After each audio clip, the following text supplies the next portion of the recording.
Hello दोस्तों, स्वागत है आपके अपने यूट्यूब चैनल पर। आज मैं आपके लिए क्लास 10th का मोस्ट इम्पॉर्टेंट प्रमेय लेकर आया हूँ, जो कि आपके पेपर में 4 नंबर का 2026 में पूछा जाएगा।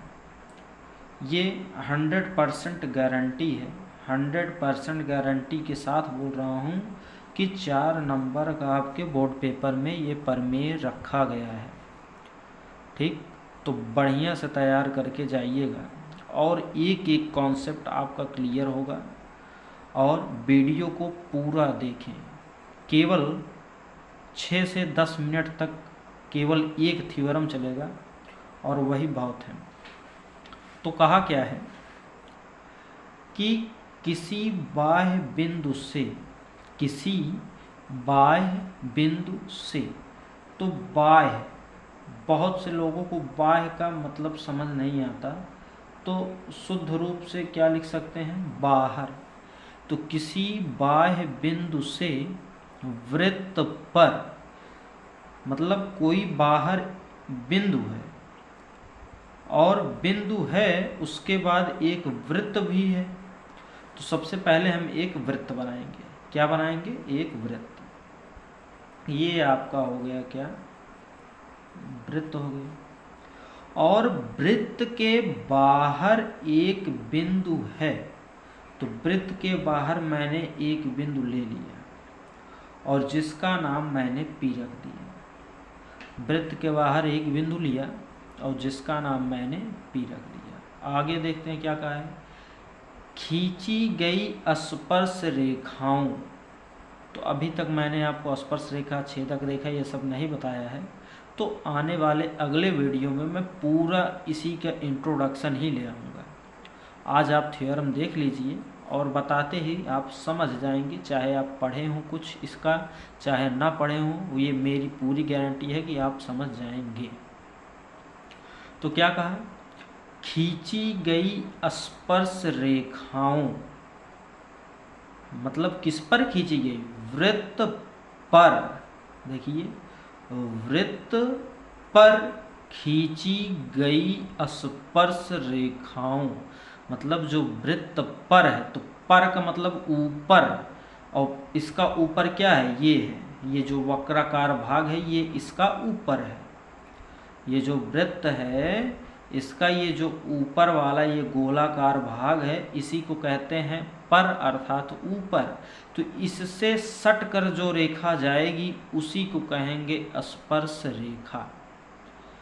इस वृत्त के किसी भी बिंदु से, अर्थात इस परिधि के किसी भी बिंदु से जो रेखा गुजरेगी उस रेखा को हम लोग स्पर्श रेखा कहेंगे। तो ये स्पर्श रेखा हो गया। ऐसे ही इधर से ये रेखा गुजरेगी, तो ये आपका कौन सी रेखा हो जाएगी, स्पर्श रेखा। और इस रेखा का नाम ये P था, तो इसका नाम मैंने A रख दिया और इसका नाम मैंने B रख दिया। ठीक, और ये इसका केंद्र होता है O। अब आगे चलिए देखते हैं कैसे होगा। इतना ही हमें कहा था, इतना मैंने किया। अब आगे जो करना है और आगे हिसाब से करेंगे। तो सबसे पहले लिखा जाता है दिया है। क्या लिखा जाता है, दिया है। अच्छा बताइए, अभी तक जो मैंने पढ़ा उसमें आपको क्या लगा, क्या दिया है, एक वृत्त दिया है और उसके बाहर एक बिंदु स्थित है और स्पर्श रेखा है, बस यही दिया है। एक वृत्त है और उसके बाहर एक बिंदु स्थित है और ये स्पर्श रेखा है, ये दिया है।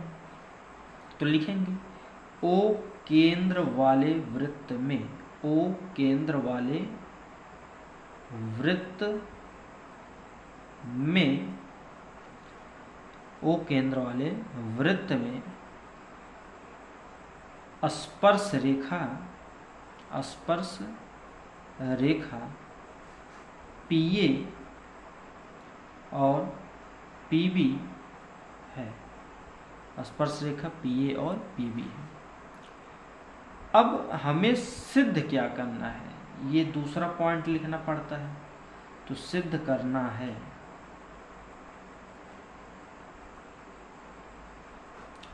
सिद्ध क्या करना है? कहा है कि जो लंबाइयां होंगी, किसकी लंबाई?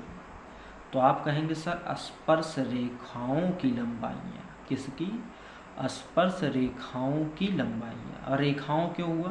क्योंकि दो स्पर्श रेखा है, तो इसलिए स्पर्श रेखाओं की लंबाइयां मतलब दो लंबाइयां हैं बराबर होती हैं, यही हमें सिद्ध करना है। तो अर्थात ये स्पर्श रेखा है ये, तो यहाँ लिखेंगे पी ए, और ये बराबर सिद्ध करना है पी बी के। ये हमें सिद्ध करना है। पी ए, जो पी ए रेखा है और पी बी है, ये दोनों एक दूसरे के बराबर होते हैं, यही सिद्ध करना है। अब आगे देखिए क्या होता है।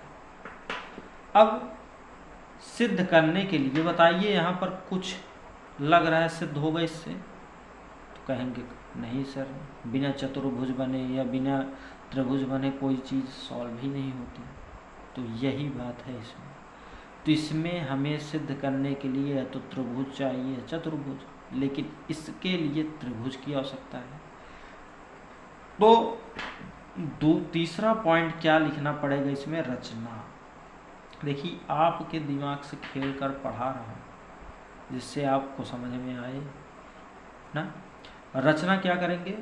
पी से ओ को मिला देंगे, पी से ओ को मिला देंगे, फिर ए से ओ को मिला देंगे और बी से ओ को मिला देंगे। तो ये देखिए एक त्रिभुज इधर और एक त्रिभुज इधर।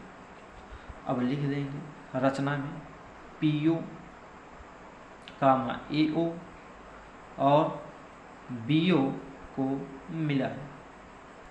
यह आपका रचना हुआ साधारण सा।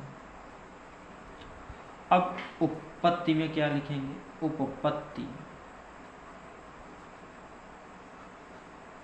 तो उपपत्ति में क्या होगा? दोनों त्रिभुज लिखेंगे। त्रिभुज ए ओ पी, त्रिभुज ए ओ पी व त्रिभुज बी ओ पी में। अच्छा देखिए इतना हो गया। इसमें कुछ आपको दिखाई दे रहा है अच्छा कि कॉमन क्या होगा? आप कहेंगे सर अगर ये पीओ ना होता, अगर ये रेखा पीओ ना होती तो क्या ये दो त्रिभुज निर्माण होता है? तो आप कहेंगे नहीं सर। तो मतलब पीओ दोनों में क्या है? उभय निष्ठ है। तो पीओ बराबर है पीओ के, उभय निष्ठ रेखा।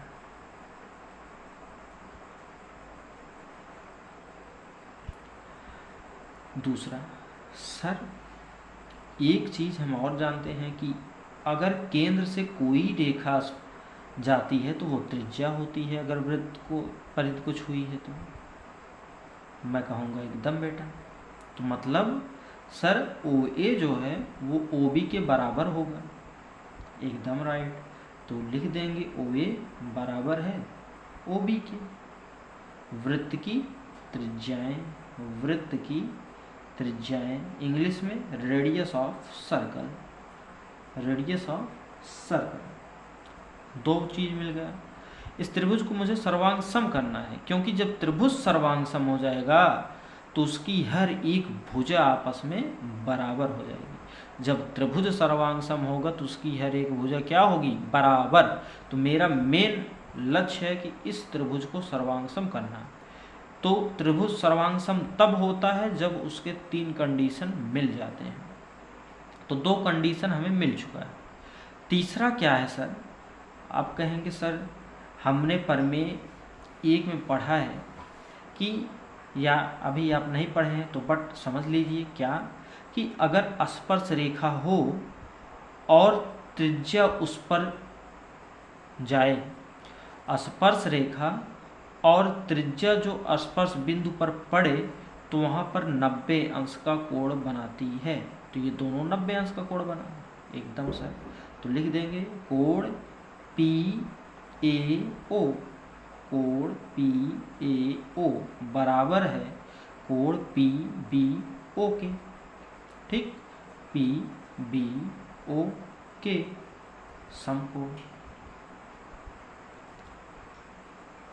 ठीक, अब जब तीनों बराबर, तो सर अभी आपने कहा कि अगर तीनों बराबर हों तो त्रिभुज सर्वांग सम। तो सर्वांग सम का चिन्ह आप वैसे भी कई चैनल से पढ़े होंगे, तो जानते होंगे क्या होता है, नहीं जानते तो जान लेंगे भी। तो त्रिभुज AOP सर सर्वांग सम हो जाएगा त्रिभुज BOP के। और किससे हुआ सर, तो हम कहेंगे कि एक 90 अंश का कोण बन रहा है, तो मतलब RHS नियम से। अब जब त्रिभुज सर्वांग सम, तो बताया सब चीज बराबर, मतलब जो सर PA है वो बराबर होगा PB के। और सर यही तो हमें सिद्ध करना था, तो यही हमारा आंसर हो गया इति सिद्धम। आशा करता हूँ कि आपको बहुत ही बेहतरीन तरीके से समझ में आया होगा। मिलते हैं इसी के साथ फिर से मोस्ट इम्पॉर्टेंट क्वेश्चन के साथ और इसके इंट्रोडक्शन के साथ। तब तक के लिए धन्यवाद।